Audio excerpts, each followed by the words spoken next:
You might think you have a brand, and you might think your brand is, well, I sell a lot of, single family homes down by the lake. Okay. But your brand is a lot more than just that. It's a lot more than just what you sell. Okay? Your brand has a lot to do with who you are as a person. And most of us are so ignorant to who we are as humans that we go our whole life thinking we're somebody that we're not. You're listening to Elevate, the official podcast of Elite Agent for real estate industry sales professionals, property managers, and leaders. With thanks to our partner Connect Now, Elevate brings you the best tools, thinking, and strategies to elevate your results. To get access to all of Elite Agent's premium resources, including a detailed episode guide for this podcast, visit joineliteagent.com. And for more information about how Connect Now can make moving easier on your clients, visit connectnow.com.au. Here is your host, Samantha McLean. Welcome to another episode of the Elevate podcast, where we delve into some of the most interesting minds in business and in real estate for the very best tips and strategies for you to implement to elevate your business. I'm Samantha McLean, editor of Elite Agent and host of today's show. When we talk about the best minds in real estate, my guest today more than meets that brief. When it comes to real estate, he's the architect of the most followed brand in the world, but he's not just known for that. He is a coach, a mentor, a speaker, an author, and a leader, and we've long been fans of his work on Bravo TV's $1 Million Listing New York. So Ryan Serhant, welcome to the show. Thank you for having me. I'm excited to be here. Well, it's amazing. And I've just finished watching $1 Million Listing Season 9. And I want you to know that all of us Aussies are usually way more fun to work with than the ones the thing that you had on the virtual reality episode. Yeah, but I love that I actually got this show because we work with a lot of Australians here in New York who buy for investment or to have a place in New York City, and it was fun. Well, I love the innovation that you had of having two phones up to your head, and like everyone was sort of talking like around your head. It was very cool. Yeah. We're here today to talk mostly about your new branding course, but I've got to dive into the show a little bit because there are plenty of fans here of you and the show. Yeah. You started your own brand, Serhant, this year in the middle of a global pandemic, but that doesn't really surprise me, I guess, because you started in real estate the day that the Lehman Brothers collapsed in 2008. I did. What was it like, and how did you know it was the right time to leave the nest, literally, and build your own company? Well, it felt like it was the right time for me to build my own company, actually, a long time before. But I just wanted to feel really ready. And by 2020, I felt really ready. It made a lot of sense. It was the start of a new decade. It was 2020 vision, all of that stuff. I did not anticipate a pandemic or the world falling apart, but we started the business, we started planning to start the business. COVID hit, New York City shut down, the United States shut down, the country shuts down, can't go anywhere. Everyone says I'm crazy, but I'm like, you know what? Everyone else is shutting down and stopping. This is probably the best time to go. Like this is the best time to launch a new company because no one else would do it. Everyone's stuck on their phone. This is gonna be like the best exposure I've ever had. Now people won't just be like, oh, Ryan Serhant starting a company. And if I'd started a company in 2019 or now, the expectations would be so high.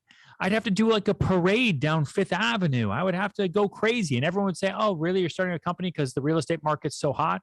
Perfect. Great. Original idea, Ryan. No, we started a company when the market was not hot. And everyone said, are you okay? Are you sure you're feeling well? Do you have COVID? And so we won, and we won that way. It was great. It was the best timing. It was awesome. Yeah, it's an interesting way to look at it, actually, when everyone else stops doing stuff to take a leadership position in the market. That's awesome strategy. So Serhant is much more, though, than a real estate agency or brokerage. Can you tell me about some of the aspects of the brand that you've built? We are a content to commerce real estate firm, probably the first in the world. We have an in-house production company that creates content top of funnel. Content brings in two customers: salespeople and people who need salespeople. In our first year, we probably put out 400 pieces of video content, all real estate focused. Next year, we'll double that, and so on. The salespeople then get funneled into either working with us at the brokerage or into the course. And the course trains them. We're now at about 10,000 real estate agents in 109 countries, Australia being one of the big ones for us. And we then use those agents to teach them how to sell, but also to build a referral partnership. I have 10,000 agents now all over the world who have learned from me in some way, shape, or form, that I know that if I, get a lead for Australia or for South Korea or wherever, I have an agent there who I feel comfortable now referring to. And, the TV show airs in 160 countries. So we get referrals all day long, or leads actually, all day long for places that I don't sell in. And so I have to refer that business out, and I refer it to my course members. And so then the other customer that comes through all that content is the person who needs salespeople. And those are the buyers and the sellers and the developers. So we lead generate, right? Any brokerage firm, you want them to generate leads for you. So how do we generate leads? That's how we do it. And those are our verticals. We then also have some subsets. So we do have, we have technology that's a lot of fun. I spend a lot of my days thinking about, focusing on, and paying for the technology. And then we have an in-house creative agency called ID Lab. And that's basically our in-house team who creates all of the marketing, all of the branding, all the graphics so that we can control it and do it in-house. And it works well. I've noticed you've got a virtual reality headset behind you. Are you doing a lot of that at the moment? Yeah, we are. And we have been for a while. It's only now trendy. And so between virtual reality, augmented reality, the metaverse, right? We're doing deals in cryptocurrency now. I just want to sell more real estate. If I'm going to sell the most real estate in the metaverse, then sign me up. Give me a one-way ticket. Let's go. I don't care. I don't want to have to walk. Like, why would I have to want to go walk somewhere or get in a car and sit in traffic to go sell a piece of real estate? If I can sell it from my phone, perfect. I don't want to have to try. It's great. The virtual everything is awesome. I think the studios thing is super interesting. Because towards the end of the season, there was a development I think you'd been interested in since it was like dirt. And the guy says at the end he's decided to rent everything. And it was a moment in the show that, then he said, I don't want you to manage it, but I do want you to market it. And I think it's pretty interesting because I've heard a number of agencies here say they've pivoted to being marketing agencies. They just happen to sell real estate. Is that something that you're doing more of as well, like working with other brokers to help them with their marketing? Yeah, a little bit. I do not want to be in the marketing agency business, though. That's not fun. That's not fun to me. That's not what gets me going. I don't get excited about waking up to do that. But we do it for our clients and for our agents and for our projects. And if it means being a part of a project versus not being a part of a project, then sure, then we can do it. And so as I just mentioned, you've launched a course called How to Build Your Personal Brand, which I'm sure is personal branding is something very near and dear to your heart. Can you explain a little bit of the behind the scenes of how and why you developed this course? It's probably the number one question I've been asked for 10 years. Not how do I sell or how do I become a real estate agent? It's how do I build my own brand, Ryan? Like, Ryan, you have a brand. People know your name, and TV probably helped, but how do I build my brand? I'm nobody. I'm just a regular guy with a kid, and I try to sell real estate. I don't have a brand. Why would anyone want to know who I am? Or I'm a brand new agent. I've never sold anything. How could I build a brand so that people come to me and I don't have to go to them? Any person in any walk of life has asked me over the last 10 years, how do I build a brand? And so I finally put it into a course, and it's 50 or 55 videos. It's workbooks, it's worksheets, it's everything. I mean, it's a real 5 or 6 hours of watching, but I'm telling you, I spent 12 years and millions of dollars of my own money figuring out how to build my own brand. And I put it all into these 5 to 6 hours for a couple $100. And it's everything I know about how to build a brand, how to develop a core identity, how to create the content to promote that identity, and then how to amplify your successes so that people will reach out to you when you're sleeping. That's what you want. When you walk down the street, you want people to say, hey, yeah, you're that guy that does real estate, right? Or, hey, you're that woman, you sell real estate, right? That's what you want. And I can help everyone get there. And so I just put it into the course because there's only so many individual people I can talk to every day. Yeah, absolutely. Well, secret, I bought the course and it's awesome. Oh, and thanks. I'm about halfway through it, and I'm not a real estate agent, but I still think it's awesome. And so 3 pillars, like, let's just give everyone a taste. We're going to leave some links in the show notes and stuff to the course, but core identity, consistent content, and then shout it from the mountaintop. So can you explain quickly how those 3 go together? I have something that I developed a while ago for my own agents called the Serhant Brand Strategy System. Because any agent, any salesperson, any person, okay, out there in the world, anyone who's listening to this, you have a brand and you don't even know it. You might think you have a brand, and you might think your brand is, well, I sell a lot of, single family homes down by the lake. Okay. But your brand is a lot more than just that. It's a lot more than just what you sell. Okay? Your brand has a lot to do with who you are as a person. And most of us are so ignorant to who we are as humans that we go our whole life thinking we're somebody that we're not.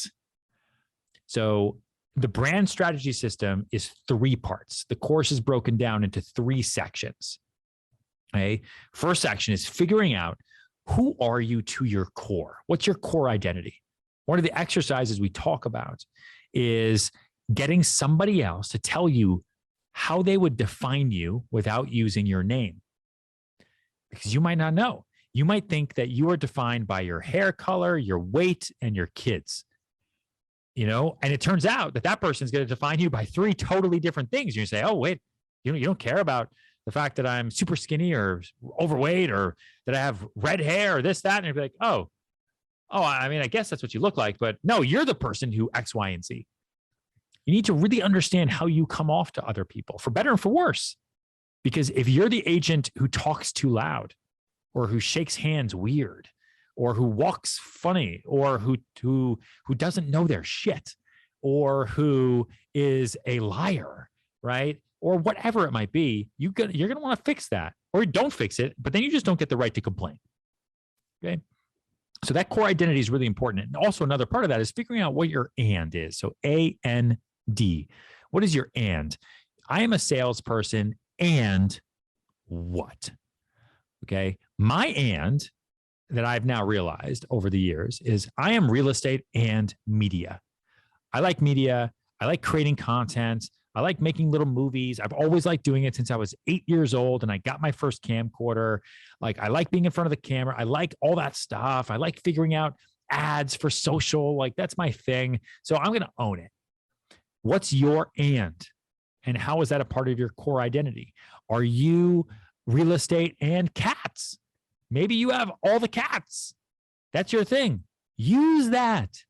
That's unique. Maybe you're real estate and family because you have 4 kids. Maybe you're real estate and golf. Maybe you're real estate and cancer. Maybe you've lost somebody to cancer. Fuck cancer. You're going to make that your annual mission every year to raise money. A portion of every deal, 5% of each commission check you get is going to go to fighting cancer because cancer has affected your lives. People are going to rally behind you. People are going to email you about selling houses with you while you're sleeping because they're going to want to help donate for a good cause while also getting their home sold or finding a place to buy. I'm telling you, whatever you might not be thinking about, that is probably your and. Then it's about phase 2, creating consistent content. Now, most agents make the mistake of creating a good piece of content, 3 bad pieces of content, putting them out there. No one watches them and they say, it's not going to work. This is not for me. You must stay consistent. Think about it like a diet or like a fitness routine. You go to the gym 4 times, you don't have a 6-pack. No shit. It takes a lot of time and a lot of work. Okay. But guess what? The proof is in the pudding. Look at all the people who he's worked for. And what do they have that you don't? They've been doing it for longer. So don't start tomorrow. Okay. Make today your tomorrow. Why not just start? I made a vlog a long time ago. It's one of my favorite vlogs on YouTube. It's called Just Start. And it just it drives me crazy that so many people wait till Monday. Oh, no, on Monday, I'm going to be good. On Monday, you know what, Ryan? I'm going to start making content on Monday. Or now, what time? It's the end of December, right? It's like, well, it's the end of the January 1st, New Year's resolution. as if It's that those time. things mean anything to anybody. Time and dates are a construct that we created to give ourselves as human beings who are creatures of habit structure to hang on to so that we wouldn't lose our bloody minds. So when you really realize that, make your today your tomorrow. Why wait? So start creating consistent content. And that part of the course really goes into it. How do you create consistent content over and over and over? Okay. And we go into all of it. Every single platform, we talk about how to shoot it, how to create it, how to do it on a shoestring budget, how to do it for yourself, etc. Third part, we call shout it from the mountaintop, which is also known as how to amplify your success. And so we have my head brand strategist, Tyler Mount. He does most of phase 2 of the course because he's the best at that. And then Alyssa Garnick, who's one of the biggest publicists in the United States, she does phase 3 of the course. So we're all anyone who takes the course, super lucky. Like she's the publicist for Coca-Cola and like Krispy Kreme and like huge brands. And so now she's telling you how to build your brand through the power of PR. And there's a lot that goes into it. So that's it. Those are the 3 phases. It used to be that big agencies or brokerages were the brand, and that seems to have shifted a bit over the last few years. Can you give us your view on that and how it works at Serhant? At Serhant, we are agent brand first. So, I'm lucky in that my brand is large enough, right? It's out there. I don't have to focus on building my brand that much. We do, but if people know who I am. I get to now take all my resources and focus on the agent brands. How do I get my agents to be out there more than me? How do I really focus on them? And we help do that. We do social audits for them. We create property tours for them. We help manage their calendars for them. We help recreate logos for them. We do a lot for them. So the goal is actually to build their brands to be as big as yours. Yeah, if they can, sure. I want them to build the biggest brands ever. I want to be afraid of everybody who works for me. I want them to be so good and be making so much money. I'm going to be afraid they're going to leave every day. If I don't feel that way, then I've hired a bunch of monkeys. And I don't need monkeys opening doors. I want power brokers opening doors. I want them to be surrounded by greatness, and I want to lead by example. And no matter what, I will outwork everybody. And they know that. The course covers, as you just said, every single social media platform out there. Do you have a favorite? Yeah, I check Instagram the most. I think I've kind of like matured in this business on Instagram. It came out in 2012 or so, right? So like that's right when I started really embracing brand. And it's been 9 years. And so, it's been, I think Instagram is the most visual medium for us. Second after that is then YouTube. Probably my second most important. After that is then probably TikTok. After that is probably Facebook. And then after that are the rest, Twitter, Snapchat. You're a master at working with the media as well. As you said, your and is real estate and media. Do you have any tips for agents out there who might be wanting to get into working with the media? Well, sure. There's 2 ways to do it. One, you do it on your own. The second, you get out there with press and get on news shows, right? To get into the news, through print or on TV or digital, you have to create trend pieces. Like it's amazing to me. People think that I'm in the news all the time because reporters come to me. If I looked at all the press I actually have outside of TV stuff, I don't know, 30% of it are people coming to me, probably. The rest are me. The same way real estate agents create deals, an off-market house. Okay, I know a buyer. Oh, you put a deal together? If you want to be known, if you want a brand, you have to create things for people to talk about. What trends are you seeing? What deals are you doing? What is happening in the world? Every reporter is just an independent contractor, just like you. They need shit to write about. They need stuff to talk about, right? So like, yeah, exactly, right? Yeah. They need stuff to talk about. We just think these reporters are sitting around with like 1,000 amazing golden stories and that they're just going to come to us like angels in the night. No. Go to a reporter and say, hey, I don't know what you're working on right now, but here's what's happening over on this block. You should write about it. I'm here to help you. Also, this other agent, he probably has a good point on it too, because he sold 2 houses over there to those types of people that are moving in the area. Talk to him. That reporter will love you for the rest of their life, right? Help reporters out. and they will come to you on their next story. They say, hey, you were such a huge help with that one thing. I'm writing a trend piece now about X. Do you want to comment? Sure. Because I want people seeing my name everywhere. People don't believe advertising. They believe PR. The power of the editorial goes a long way. The flip side of that kind of media content, okay, is you create it on your own because you have a full-on film studio in your phone. Create content, do it on your phone, make it raw, put it on Facebook, put it on Instagram, put it on TikTok, and be consistent. Do it 3 times a week to start: Monday, Wednesday, Saturday, or Sunday. Don't post anything on Fridays. No one cares, right? And figure out a cadence and then just stick to it. You've got to stick to consistent content for a year before you're really going to notice a difference. And if you don't have the endurance to do that, then don't complain about it. People ask me all the time the types of agents that I hire, like who I hire, what I look for. One of the first things I look for is endurance. If I meet you, I'm not going to follow back up with you. You better follow up with me, and I'm not going to respond right away. I got to make sure that you know how to follow up. I got to make sure that you also have endurance. If you're going to stick with me, then you can stick with clients. And if you can't stick with me, you give up after the second try. Thank God I didn't have you come work for me. Oh my God. Can you imagine if I gave you a buyer or seller and you gave up on them after the second try? I would kill you. I would literally, I would murder your whole family. It's a carnal rule. So that's what I look for. It's funny. I was just about to ask you that, and I'd like to spend the last bit of our time together talking a little about leadership, because since launching Serhant, your team's gotten quite a bit bigger. How many people now? We started with 3. We're like at 130 now. Yeah, I read somewhere 60 or 70, but I thought it's got to be more than that by now. You just mentioned endurance, but recruitment.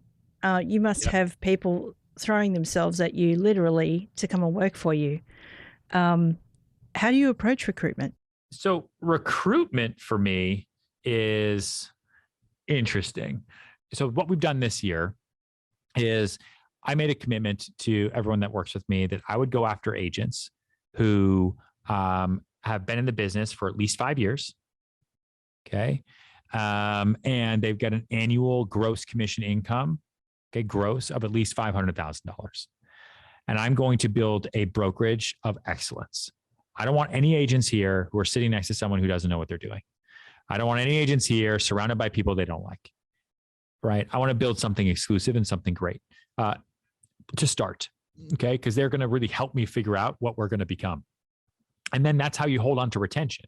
I could have 1,000 people here. 800 of them are going to leave. And I got 200 people who are going to be super difficult. So that doesn't sound like a good life, right? I'd rather have 300 people and then have 290 of them be awesome.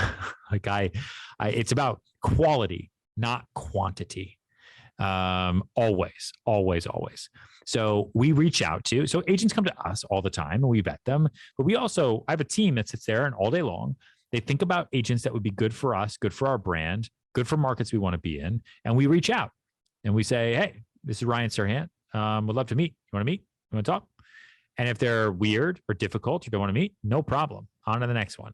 Last thing I need to do is bring somebody on who's difficult from the first conversation. Absolutely. And listen, I don't win agents with splits or commissions. I definitely don't pay the highest splits. I definitely don't give the biggest concessions whatsoever. There's firms out there I compete with who like throw money at agents to come over. I could care less. If you are incentivized by money, and we all are, but if money's first, then I'm probably not your right person. Okay. My incentive every single day is to win. And I want everyone who's here to be incentivized to win as well. I could care less if I made money right now. I just know by default that my obsession with winning and beating everybody is going to make me money. And so therefore we will survive and we will be great. It's been wonderful watching you mentor Talia on $1 Million Listing, but it's still your name on the door. Yes. So a common problem that agents come to me with is, how do you manage seller expectations when they want to deal with you? Like, are we going to see Ryan rather than a new member of your team? It depends on where the lead comes from. If the lead goes to the agent directly, there's no issue. If the lead comes to me, I have to think about, with each case, what they are. And typically we break it down by price point. So in New York, if you're under $5 million, I can give you out to an agent and that client will be totally fine with it. Over 5 million, I have to make a decision. And oftentimes I'll go to the first pitch, but I'll bring that team member with me and I'll explain how we work. This is a team. Like, you're hiring a company. You're not just hiring me. Also, you don't just want me. I'm crazy. Okay. You want good people to work with us too, right? You want, Talia, she's amazing. Talia's going to be here 24 hours a day to get this thing sold. I'm not going to be here 24 hours a day. Like, that's what you want. And everyone seems to understand that. And, then my work is figuring out the personalities. Like, is Talia right for this seller? Is Talia right for that buyer? And kind of piecing together those relationships so that those working relationships are really healthy. Because we've all had, in people in my position anyway, like, the client that comes to me is like, hey, Ryan, listen, you were awesome, but the agent you set me up with just totally sucks. My wife hates them. So we're going in a different direction. Sorry, man. I get it. You're busy. Ugh.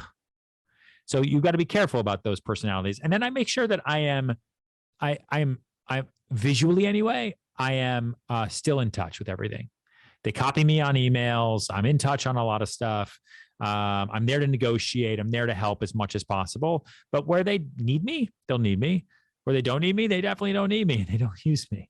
Part of the philosophy behind your brand is a global approach, which is one of the reasons that we're talking today. But we haven't seen too many big name brokerages in the US venture beyond the US. What is your ultimate ambition for Serhant? Absolute and utter world domination. Why not? Why settle for anything small? Like, I just don't get it. It's the same thing with the people that are like, no, I'm going to do it on Monday. It's like, why not? Now, I get it. There's legalities and it's really hard. But if it was easy, everybody would do it. And I want to be everywhere. I mean, like, why would I not at least try? I'm not going to do anything stupid, right? I'm not going to be like Purple Bricks in London and like spend $50 million in the United States to open up in the United States and totally bomb and blow it and then pull out and go bankrupt. Like, that's stupid. I wouldn't spend that kind of money.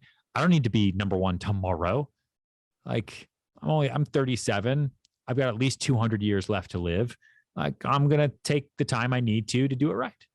Is it true, you just said you're 37 now, is it true that you have a photo of yourself in the office that has been aged to show you much older? Yep. And it's in the back of my first book, Sell It Like Serhant. And it's me at 80 years old. And it's future Ryan. And that guy is who I work for. I work for that guy. Because before, like, I'm 37. I'm not that old. But man, oh man, am I old compared to like 10 years ago. I was 24. Right? I was 24 years old when I started in this business, and now I'm 37. So I've been doing it for 13 years. When I was 24, if you'd asked me where I'd be when I was 37, I would not have said here. I don't even know what I would have said. I probably would have said when I first started, definitely not doing real estate. And yet here I am. And so I think that that guy that I work for in the future is important in keeping me in check, because he reminds me every day that I see that damn photo. One, I look great as an 80-year-old dude. I'm going to rock it as a grandpa. But two, his life better be awesome. Otherwise, I don't want to get there. As we're recording this, we're heading into the holiday season after an interesting couple of years. Do you make New Year's resolutions? No. I don't do New Year's resolutions because there's nothing I want to change. I'm big on goals though. I set quarterly goals and annual goals. And so I do that for myself, and we do that for the entire company. And so we use a system called OKRs. And so we really set OKRs and we go through there. And so my New Year's resolutions are to build and do bigger and do more, every year. And so far, so good, except for 2020. 2020, we sold less because New York City was on fire. But I wrote my second book and I started my own company, and it totally dominated. It was awesome. So I actually did more in terms of moving my life forward in 2020, even though I sold less. Let's say I'm getting on a plane, which would be really weird right now, but I'm getting on a plane to go on a holiday finally, and I'm at the airport, and there are two books in front of me. One is Sell It Like Serhant, and the other is Big Money Energy. Which one should I read first, and why? So I wrote the books, thinking that, and I'm writing my third book now, thinking that people would read them in order. And it's funny. A lot of people read them the other way. They read Big Money Energy first, and then they go into Sell Like Sirhan. Sell Like Sirhan is tactical. It's like all the ingredients for the meal. Big Money Energy is the secret sauce and how to serve it. Because you can make the best meal ever, but if it sits in a cupboard or in the refrigerator, what's the point? So Big Money Energy figures out how do you actually make that meal taste good and how do you serve it to the best people, right? How do you have confidence in a situation where you have no confidence? How should you think about life moving forward? How do you make a great first impression? It's everything that I know about creating the person that I am today. Sell Like Sirhan is how to sell and how to build a sales career so you can make as much money as you want. And they're very important for salespeople to read for very different reasons. And I think they work really, really well together. So during the pandemic, some people have had a great ride and some people not so much. I watched the keynote that you did for a cruise ship company. And in the keynote, you share a story of a woman by the name of Alice. And I thought it was pretty inspirational. Yeah, thank you. I do a lot of speeches and I do them all the time. And so we try to record as many of them as we can. It's a great story of persistence, I think. Like, when you want to give up, don't give up. Always, always, always, always, always, always. Follow up, follow through, follow back. You will eventually win or force them to allow you to win because you just won't go away. So it's still a yes or a maybe unless it's a flat no.